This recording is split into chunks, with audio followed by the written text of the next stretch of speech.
Hi, Suzanne Wilkerson here, Certified Master Gardener, North Carolina. And we today, September, having a glorious day, are going to talk about propagating geraniums. So come with me and we're going to walk over to where we have staged a potting mix.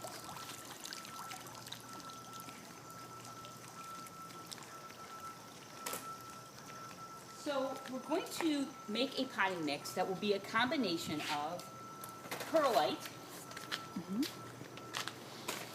sphagnum peat moss, and pine soil. And what the mix is going to be composed of is 50% perlite, 40% peat moss, and 10% potting soil. And you'll notice here that we're using the frog potting soil.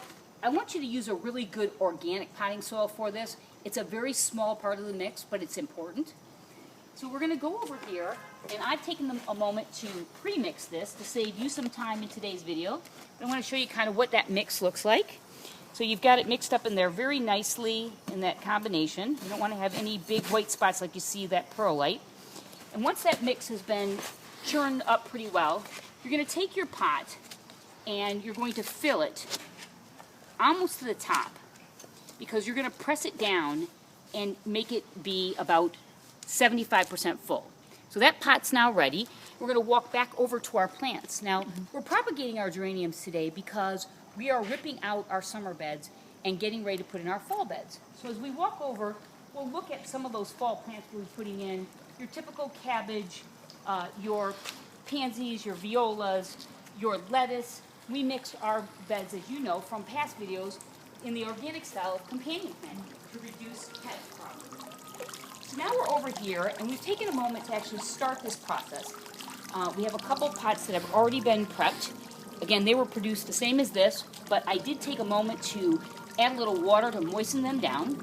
The last ingredient that you're going to need for today is this rooting compound. So what we're going to do is we're going to come over here. We're going to look for one of these mature geraniums that has sort of a long, leggy stem. And in this particular case, you can see this one's a nice, long, mature one. We're going to go ahead, and you want to come in for a quick zoom here, and we're going to cut that off. Once we have that cut, what we're going to look for is we're going to remove the flowers. And so you kind of want to do a label on these plants, because today we're going to do red and white geraniums. And then you're going to want to go down where you have what's called two nodes. So two areas that have double leaf development. So that's the first double leaf development. That's the second one. And then we're going to go ahead and cut this plant off right there. We're also going to remove the bottom leaves. So we have a nice long area.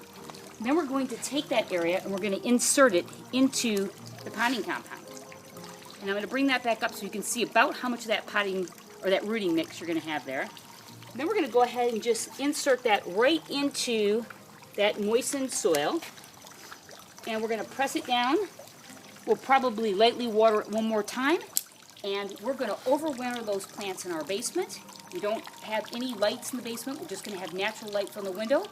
And round about spring, we're going to bring them back out and put them in the soil when the temperature is 70 degrees or higher. Thanks for playing in our garden today. We'll see you again soon.